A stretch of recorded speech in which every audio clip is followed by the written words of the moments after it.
For maths today, year one, we're going to start looking at some measuring and we're going to be taking some measurements. And in your packs, you'll have this sheet called Penguin Measuring. What you'll need for this lesson is you're going to need this sheet, you're going to need a ruler. So in your packs, I made some paper, I gave you some paper rulers if you haven't got a longer plastic one. You'll need some counters, which also came in your pack, and you'll need 3 different colour pens. Okay? What I want you to do first is, I said this in cubes. We're not doing cubes, we're doing counters. Okay?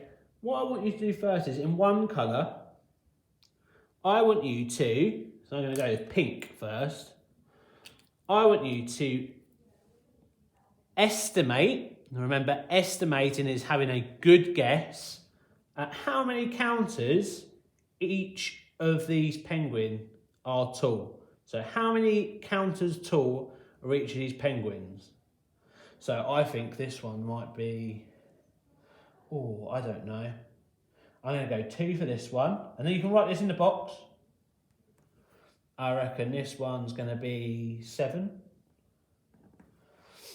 That one's a bit smaller than this one. And it's bigger than this one. I reckon this one's going to be, I don't know, 3 maybe? 3 for this one. And this one I'm going to go for 6. Have a go and see how many counters you think these penguins are. And remember, it's an estimate, so it's a guess. It doesn't matter if you get them wrong.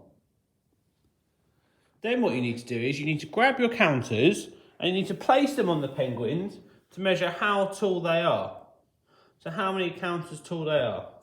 Now I'm going to show you on the first one, and then I want you to go off and do the other 3. Okay, so you put the counter right down at the bottom of the penguin's feet. And you line them up next to it. How many tall? This one's taller than 2. So I think that is 3 counters. And then in your second colour, so I've picked this yellow, I want you to write next to the box how many counters tall the penguin was. So he was 3 cubes tall. 3 counters, not cubes. We're not doing cubes, we're doing counters. He was 3 counters tall. Have a go at doing the other 3 penguins and seeing if your estimations, how close your estimations were to how tall they would be in counters.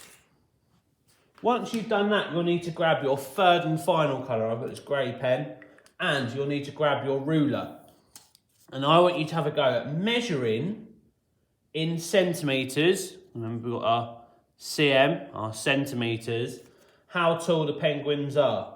So what you need to do is you need to put your 0, the line for your 0 centimetres, exactly on the penguin's beak at the top, and then measure down to its toes where it is.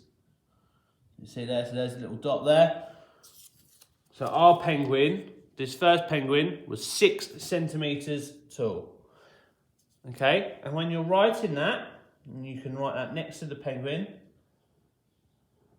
remember, when we're talking about measurement today, to put your cm for your centimetres, because that is how tall that penguin is. Have a go at measuring some of the other penguins and seeing how tall they are as well in centimetres. So always start on the 0 and then you go along. So 0 on the beak. Always put the 0 up here. 0 cm goes here. And then mark off how far down where the feet are of the penguin, and that'll tell you how tall the penguin is in centimetres. For a bit of a challenge this afternoon, year one, after you've done all of your measuring, so you've done all your estimations, you've measured them all in counters, and then you've measured them using your ruler, so you've got your penguin heights all in centimetres now, I want you to see if you can have a go at drawing me a penguin that is exactly 5 centimetres tall. So you'll need your ruler again. You'll need to find where 5 centimetres is on the ruler and draw a penguin that is that tall. And you can show me later on in our Zoom meeting. Good luck with that. Bye for now.